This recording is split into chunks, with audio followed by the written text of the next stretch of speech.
Assalamualaikum warahmatullahi wabarakatuh. Jumpa lagi dengan kita di Trik Belajar Channel bersama saya Yasin Yusuf. Kita lanjutkan pembahasan soal tryout. Kita sudah sampai di bagian yang ketujuh, yaitu kita akan membahas dari soal nomor 61 hingga soal nomor 70. Jadi disimak ya.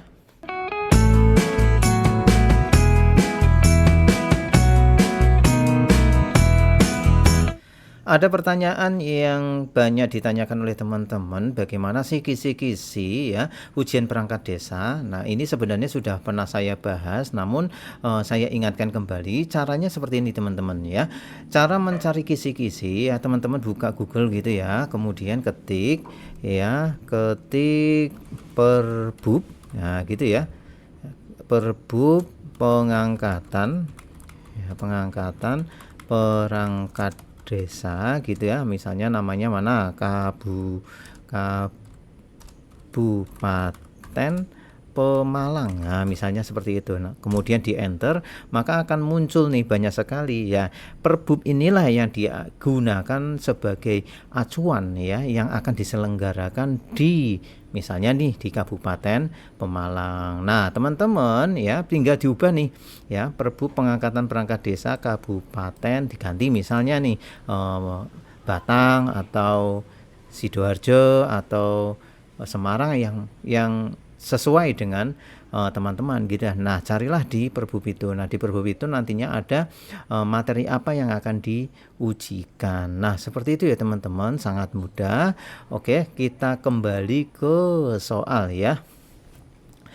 Soal nomor 61.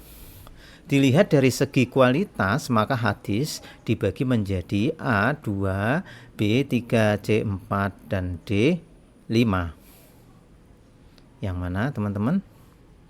Jawabannya adalah yang B, yaitu 3 ya.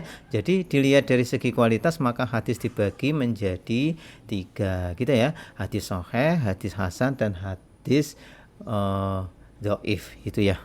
Jadi ada 3. Kemudian 62 ya. Berpuasa sunnah Senin Kamis merupakan salah satu contoh ya sunnah. A. Qauliyah, B. Fi'liyah, C. Takririah, D. Hamiyah. Yang mana nih? Jawabannya adalah fi'liyah ya. Berpuasa Senin Kamis merupakan salah satu contoh dari sunnah ya, fi'liyah. Lanjut 63.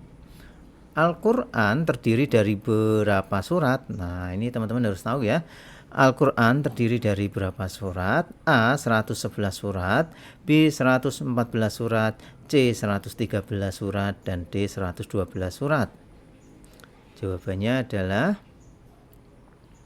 114 surat ya. Soal-soal yang sederhana seperti ini kadang kalau tidak pernah membaca atau tidak pernah mengerjakan soal-soal model seperti ini, rasanya susah sekali gitu ya. Jadi ingat bahwa Al-Quran terdiri dari 114 surat.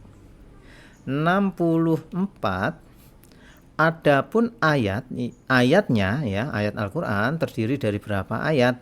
A. 6.667 ayat, B. 6.666 ayat, C. 6.665 ayat, dan D. 6.664 ayat.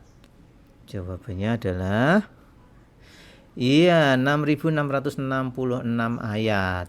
Jadi adapun ayatnya terdiri dari 6.666 ayat. Ini cantik sekali ya, 6666 gitu ya. Kalau suratnya tadi 114, kalau ayatnya 6.666.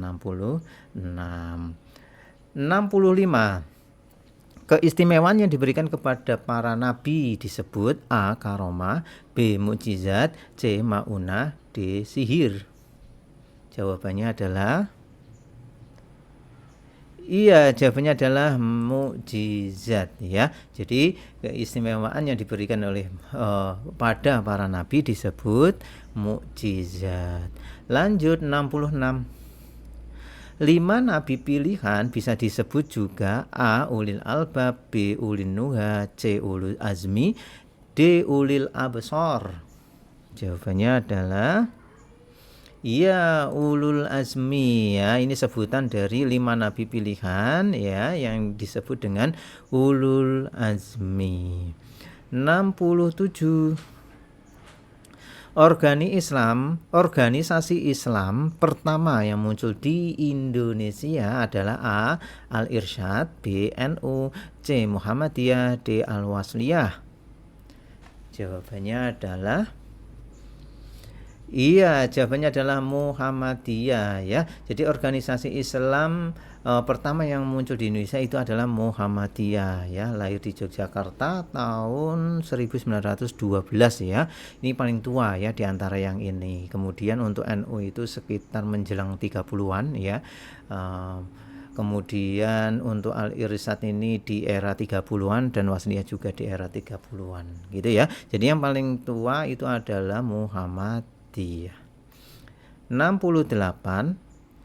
Dalam Islam ada 4 madhab utama. Adapun di Indonesia mayoritas bermadhab A. Hanafi, B. Maliki, C. Syafi'i, dan D. Hambali.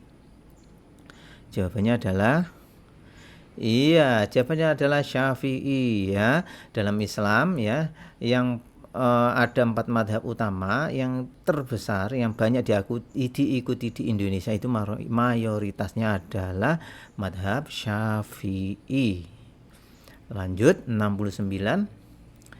Masa setelah sahabat disebut generasi ya. A. Salafus sholih, B. Tabi'in, C. Tabi'in, D. Abbasiyah. Jawabannya adalah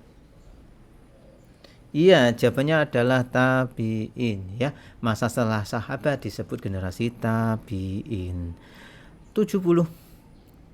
Kewajiban melaksanakan ibadah puasa dimulai pada tahun A. 4 Hijriah, B. 3 Hijriah, C. 2 Hijriah, dan D. 5 Hijriah.